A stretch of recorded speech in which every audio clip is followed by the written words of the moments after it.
halo semuanya, kita ketemu lagi dengan Jam Matematika. Pada pertemuan-pertemuan sebelumnya kita sudah membahas bangun datar segi 4. Dan pada pertemuan kali ini kita akan membahas tentang bangun datar segi 3. Kita sudah mempelajari tentang semua segi 4 dari persegi sampai trapesium. Dan pada pertemuan kali ini kita akan membahas tentang segitiga itu apa aja jenis-jenisnya, terus bagaimana sifat-sifatnya, dan yang terakhir bagaimana cara menentukan keliling dan luasnya.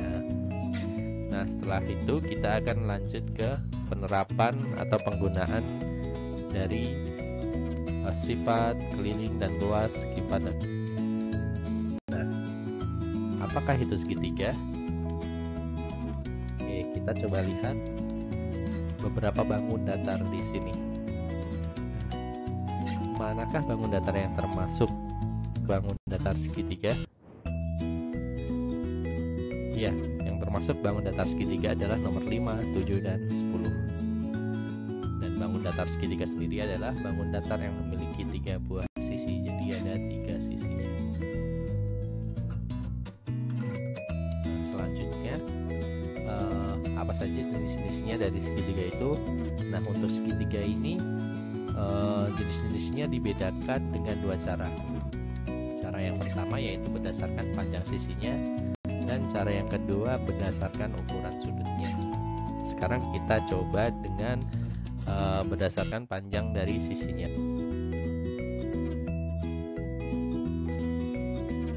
Kalau dilihat dari panjang sisinya, bagaimanakah membedakannya dari ketiga segitiga ini? Oke, untuk segitiga yang kuning, ketiga sisinya panjangnya sama. Nah, segitiga ini disebut segitiga sama sisi. Untuk segitiga yang biru hanya memiliki 2 sisi yang sama panjang. Nah, segitiga ini bisa kita sebut sebagai segitiga sama kaki. Oke, untuk segitiga yang terakhir, semua sisi panjangnya berbeda. Nah, inilah yang kita sebut segitiga sembara. Sekarang pertanyaannya, bisakah kita menggambar segitiga dengan panjang sisi masing-masing 3 cm, 4 cm, dan 5 cm? Ini segitiga 3 cm, panjang sisi pertama, panjang sisi kedua 4 cm, dan panjang sisi yang ketiga 5 cm. Jadi kita bisa menggambarnya. Nah, bagaimana kalau panjang sisinya masing-masing 4 cm, 2 cm, dan 8 cm? Oke, ketika kalian akan coba gambar dengan segitiga dengan panjang sisi masing-masing seperti ini, kenapa tidak bisa digambar menjadi sebuah segitiga? Untuk yang tahu jawabannya boleh ditulis di bawah ya. Nah, sekarang kita akan membedakan segitiga berdasarkan ukuran sudutnya. Kita punya 3 segitiga lagi di sini. Nah, kalau dilihat dari besar sudutnya, bagaimana membedakannya? Oke, untuk segitiga yang warna kuning, semua sudutnya merupakan sudut lancip.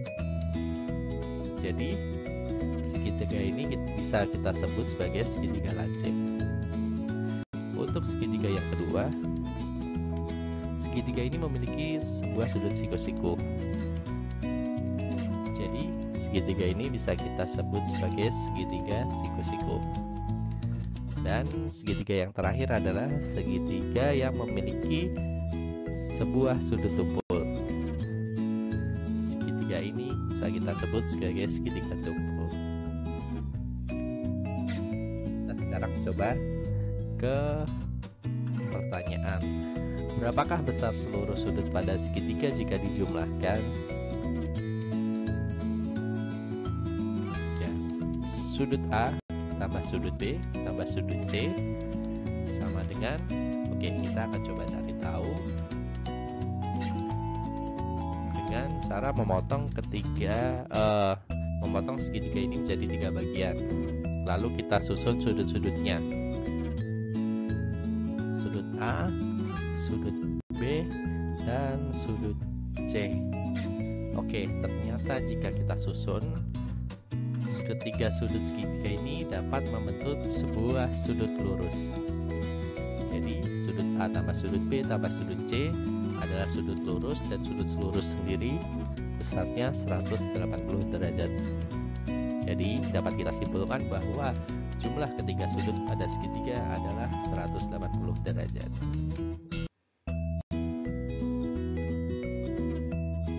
Nah, sekarang pertanyaannya, bisakah kita menggambar segitiga yang seluruh sudutnya lancip?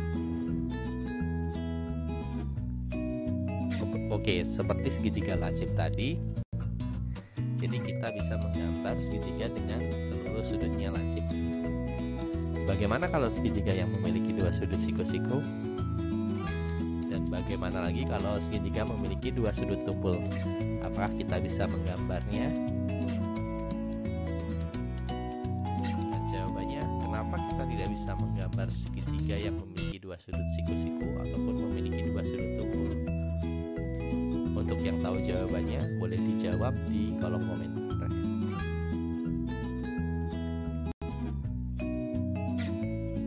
Nah, selanjutnya kita akan mempelajari tentang luas dan keliling segitiga. Untuk kelilingnya, tinggal kita jumlahkan aja seluruh sisi-sisinya seperti ini. Dan untuk luasnya, mungkin beberapa dari kalian udah tahu kalau luas segitiga sebuah segitiga memiliki alas dan memiliki tinggi, maka luas segitiga itu adalah setengah kali alas kali tinggi. Tapi di sini kita akan coba membuktikan kenapa luas segitiga itu setengah kali alas kali tinggi. Kok bisa ya?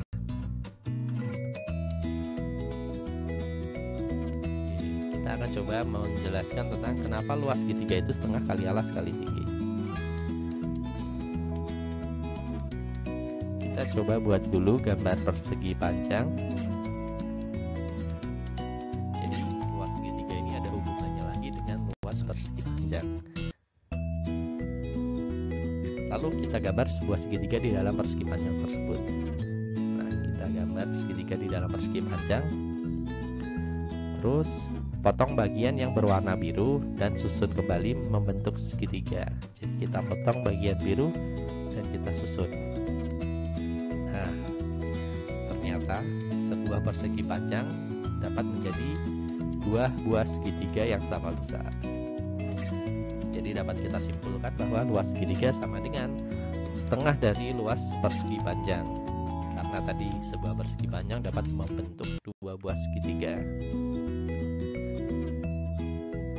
Jika pada persegi panjang kita punya panjang dan punya lebar, pada segitiga kita punya alas dan punya tinggi. Jadi luas segitiga adalah setengah kali alas kali tinggi. Nah, bagaimana cara menentukan alas dan tinggi pada sebuah segitiga? Kita punya segitiga A, B, dan C. Jika sisi AB adalah alasnya, dan kita tahu alas dan tinggi pada segitiga itu selalu tegak lurus. Jadi alas dan tinggi pada sebuah segitiga itu selalu tegak lurus. Maka tingginya adalah seperti ini. Nah, bagaimana jika alasnya adalah AC? Jadi alas tidak selalu yang berada di bawah, tapi bisa juga sisi yang di samping atau yang di atas. Dan jika sisi AC merupakan alasnya, maka tingginya adalah garis yang tegak lurus dengan sisi AC. Oke. Dan kalau sisi BC adalah alasnya, maka tingginya adalah garis yang tegak lurus dengan sisi BC. Oke. Kalau pada segitiga siku-siku, kita lebih gampang menentukan alas dan tingginya. Misalkan alasnya adalah sisi AB, maka tingginya adalah sisi AC. Dan kalau alasnya adalah sisi BC yang merupakan sisi miringnya, tinggal kita tentukan bahwa tingginya adalah garis yang tegak lurus dengan sisi BC. bagaimana alas dan tinggi pada segitiga tumpul? Pada segitiga tumpul hampir sama ya. Jika alasnya sisi AB, maka tingginya adalah garis yang tegak lurus dengan sisi AB. Nah, tapi jika alasnya pada sisi AB pada segitiga tumpul yang seperti ini, untuk menentukan tingginya kita bisa perpanjang sisi AB. Nah, dari C kita tarik tegak lurus dengan perpanjangan sisi AB.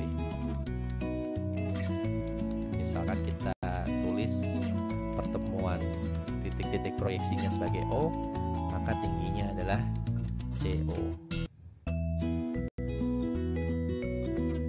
Kita sudah mempelajari tentang apa saja segitiga itu, terus bagaimana sifat-sifatnya, dan bagaimana cara menentukan keliling dan luasnya. Sekarang kita masuk ke penerapan atau penggunaan dari rumus luas dan keliling dari segitiga.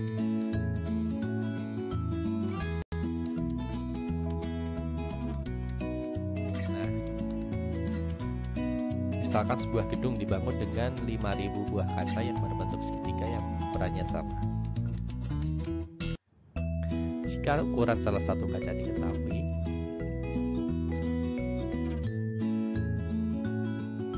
tentukan lurus seluruh kaca pada gedung tersebut.